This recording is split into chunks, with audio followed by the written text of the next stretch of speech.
Assalamualaikum warahmatullahi wabarakatuh. Kami dari kelompok 4 akan mempresentasikan mengenai aplikasi persamaan diferensial order 2 dan solusi nilai awal pada rangkaian listrik. Perkenalkan, nama saya Nur Rahmasri Rahayu sebagai pemateri pertama dan moderator.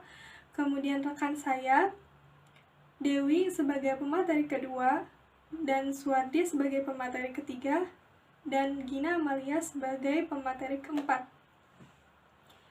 Langsung saja, untuk mengefektifkan waktu, pembahasan pertama yaitu mengenai persamaan diferensial biasa order 2 homogen. Selanjutnya, persamaan diferensial biasa order 2 non-homogen dengan koefisien konstan memiliki bentuk umum yaitu Y double aksen plus AY aksen plus BY sama dengan RX, di mana nilai RX tidak sama dengan 0. Sehingga rumusnya Y sama dengan YP plus YH, di mana YH sama dengan homogen dan YP sama dengan non-homogen. Jadi, perbedaan persamaan diferensial biasa order 2 homogen dan persamaan diferensial biasa order 2 non-homogen adalah pada persamaan diferensial biasa order 2 homogen, nilai Rx-nya itu sama dengan 0. Sedangkan pada persamaan diferensial biasa order 2 non-homogen, nilai Rx-nya itu tidak sama dengan 0. Oke, langsung kepada pembahasan pertama, yaitu mengenai persamaan diferensial biasa order 2 homogen. Persamaan biasa order 2 homogen dengan koefisien konstan memiliki bentuk umum Y double aksen plus AY aksen plus BY sama dengan RX, di mana A dan B merupakan konstanta sembarang dan Rx sama dengan 0. Contoh misalnya, Y sama dengan E pangkat Rx, maka Y aksennya sama dengan R E pangkat Rx. Kemudian Y double aksen sama dengan R pangkat 2 E pangkat Rx. Sehingga diperoleh persamaan R kuadrat E pangkat Rx plus AR E pangkat Rx ditambah B E pangkat Rx sama dengan 0. Jika disederhanakan, diperoleh persamaan R kuadrat plus AR plus B sama dengan 0. Oke, saya akan menjelaskan mengenai aplikasi persamaan diferensial biasa order 2 pada rangkaian listrik. Rangkaian RLC dapat dimodelkan ke dalam persamaan diferensial dengan beberapa aturan. Yang pertama, hukum 2 Kirchhoff, yaitu jumlah atau sigma keseluruhan tegangan dalam blok tertutup adalah 0. Yang kedua, tegangan pada resistor VR sebanding dengan arus yang dilewatinya, yang dirumuskan dengan VR sama dengan I kali R.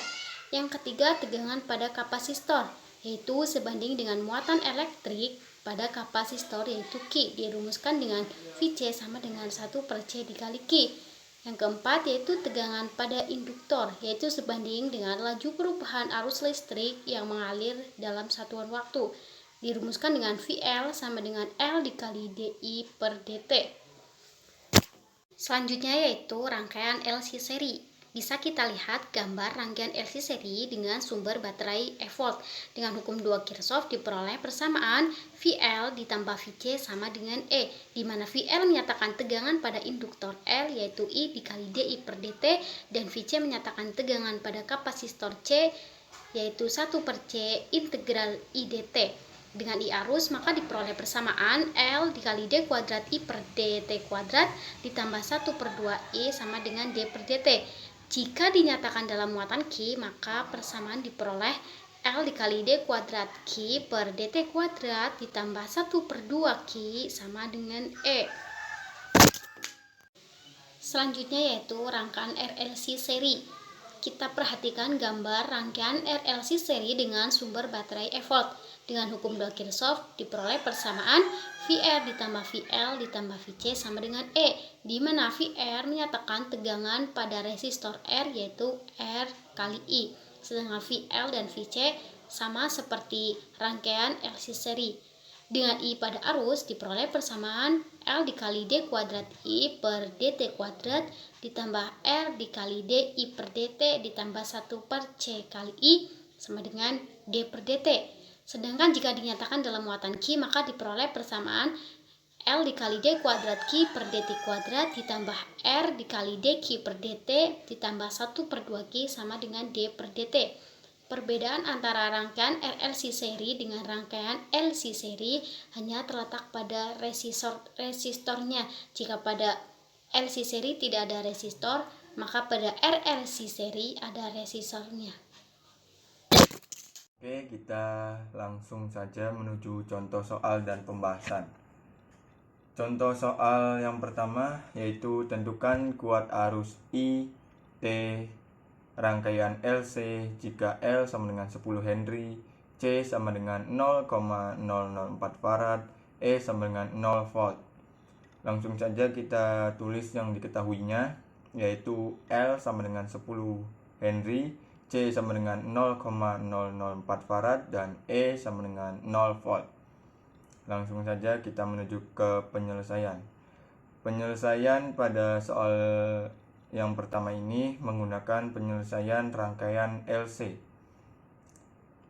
Rumusnya sebagai berikut, yaitu L kali D kuadrat I per DT kuadrat ditambah 1 per C kali I sama dengan 10. Bisa kita sederhanakan menjadi D kuadrat I per DT kuadrat ditambah 1 per LC kali I sama dengan 0. Langsung saja kita masukkan yang diketahuinya, yaitu menjadi D kuadrat I per DT kuadrat ditambah 1 per 10 kali 0,004 dikali I sama dengan 0. Kita selesaikan operasi hitung yang di sini, lalu kita dapatkan yaitu D kuadrat I per DT kuadrat ditambah 100 I sama dengan 0. Lalu kita dapat R kuadrat ditambah 5 sama dengan 0. Lalu diperoleh R12 sama dengan plus minus 5I. Kita selesaikan persamaan IT ini menggunakan penyelesaian yang ada di tengah kanan ini, yaitu menggunakan penyelesaian IT sama dengan E pangkat AX buka kurung C1 cos beta X ditambah C2 sin beta X, menjadi jika kita dapat dari sini yaitu IT sama dengan E pangkat 0 buka kurung C1 cos 5 ditambah C2 sin 5. Oke, kita lanjut ke soal yang kedua. Tentukan muatan Q dan I sebagai fungsi waktu T dalam rangkaian RLC seri jika R sama dengan 12 ohm, L sama dengan 0,02 Henry, C sama dengan 2 kali 10 pangkat min 4 Farad, dan E sama dengan 8 volt. Pada saat T sama dengan 0, arus I sama dengan 0, dan muatan kapasitor Q sama dengan 0. Oke, langsung saja ke penyelesaiannya. Persamaan yang digunakan untuk menyelesaikan ini yaitu L dikali D kuadrat Q per DT kuadrat ditambah R kali dQ per DT ditambah 1 per C kali Q sama dengan E dalam satuan T. Oke, kita langsung saja substitusikan yang ada atau yang diketahui dari soal, yaitu R sama dengan 12 ohm, L sama dengan 0,02 Henry, C sama dengan 2 kali 10 pangkat min 4 Farad, dan E sama dengan 8 volt. Langsung saja kita substitusikan menjadi 0,02 dikali D kuadrat Q per DT kuadrat ditambah 12 dikali dq per dt ditambah 1 per 2 kali 10 pangkat min 4 kali Q sama dengan 8. Kita sederhanakan dan kemudian didapat d kuadrat Q per dt kuadrat ditambah 600 kali dq per dt ditambah 250.000 Q sama dengan 400. Selanjutnya, menggunakan metode persamaan homogen dengan menggunakan metode persamaan karakteristik. R kuadrat ditambah 600 ditambah 250.000 sama dengan 0. Mempunyai akar-akar R1 R2-nya sama dengan negatif 600 plus minus akar 360.000 dikurangi 1 juta dibagi 2. Setelah operasi ini selesai, kita dapat R1 R2-nya sama dengan negatif 300 plus minus 400i. Sehingga penyelesaian homogen QH sama dengan E pangkat negatif 300 buka kurung C1 cos 400T ditambah C2 sin 400T. Lalu selanjutnya menggunakan persamaan non-homogen atau tak homogen dengan menggunakan metode koefisien tak tentu. Diketahui QK sama dengan A, dQK per dt sama dengan 0, d kuadrat QK per dt kuadrat sama dengan 0. Kita substitusikan QK, dQK per dt dan d kuadrat QK per dt kuadrat dalam persamaan d kuadrat QK per dt kuadrat ditambah 600 QK dibagi dt ditambah 250.000 Q sama dengan 400. Maka menghasilkan QK sama dengan 1,6 menghasilkan QK sama dengan 1,6 dikali 10 pangkat min 3. Maka bisa diambil QT sama dengan 1,6 dikali 10 pangkat min 3 ditambah E pangkat negatif 300 buka kurung C1 cos 400T ditambah C2 sin 400T. Pada persamaan IT diperoleh didiferensiasi QT didapatkan IT sama dengan dQ per dt sama dengan negatif 300 E pangkat negatif 300 buka kurung C1 cos 400T ditambah C2 cos 400T tutup kurung dikali E pangkat 300, maksud saya pangkat negatif 300 buka kurung negatif 400 C1 sin 400T ditambah 400 C2 cos 400T. Maka didapat IT sama dengan E pangkat negatif 300 buka kurung negatif 300 C1 ditambah 400 C2 tutup kurung cos 400T ditambah cos 400T tutup kurung ditambah buka kurung 400, maksud saya buka kurung negatif 400 C1 dikurangi 300 C2 tutup kurung sin 400T.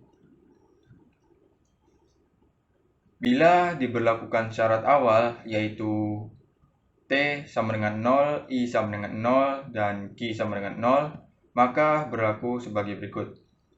0 sama dengan 1,6 dikali 10 pangkat min 3 C1, maka C1 sama dengan 1,6 dikali 10 pangkat 3. Lalu 0 sama dengan negatif 300 ditambah 400 C2. Maka C2 sama dengan 3C1 per 4 sama dengan 1, maksud saya sama dengan negatif 1,2 kali 10. Jadi penyelesaian lengkap muatan listriknya adalah QT sama dengan 10 pangkat min 3 dikali 1,6 dikurangi E pangkat 300T buka kurung 1,6 cos 400T ditambah 1,2 sin 400T tutup kurung. Selanjutnya yaitu untuk contoh soal yang ketiga, yaitu suatu indikator 2 Henry, resistor 16 ohm dan kapasitor 0,02 farad dihubungkan secara seri dengan suatu baterai dengan GGI E sama dengan 100 sin 3T. Pada muatan T sama dengan 0, muatan dalam kapasitor dan arus dalam rangkaian adalah 0. Tentukan yang pertama adalah atau A muatan, B arus pada T lebih dari 0. Maka penyelesaiannya yaitu Q dan I menyatakan muatan dan arus sesaat pada waktu T berdasarkan hukum Kirchhoff. Maka diperoleh persamaan 2dI per dt ditambah 16I ditambah 1 per 0,02 Q sama dengan 100 sin 3T. Karena I sama dengan dQ per dt, maka 2D kuadrat Q per dt kuadrat ditambah 16 dQ per dt ditambah 1 per 0,02 Q sama dengan 100 sin 3T, maka D kuadrat Q per dt kuadrat ditambah 8 dQ per dt ditambah 25 Q sama dengan 20 sin 3T. Selesaian ini terhadap syarat Q sama dengan 0, dQ per dt sama dengan 0, kemudian pada T sama dengan 0, maka memperoleh hasil akhirnya yaitu yang A pada muatannya yaitu Q sama dengan 25 per 52, 2 sin 3T min 3 cos 3T, ditambah 25 per 52 E pangkat min 4T, 3 cos 3T, ditambah 2 sin 3T. Kemudian yang B, arus pada T lebih dari 0, yaitu I sama dengan dQ per dt sama dengan 75 per 52, 2 cos 3T ditambah 3 sin 3T, min 25 per 52, E min 4T, 17 sin 3T ditambah 6 cos 3T. Sekian presentasi yang dapat kami sampaikan, kurang lebihnya mohon maaf. Kami tutup. Akhirul kalam, wassalamualaikum warahmatullahi wabarakatuh.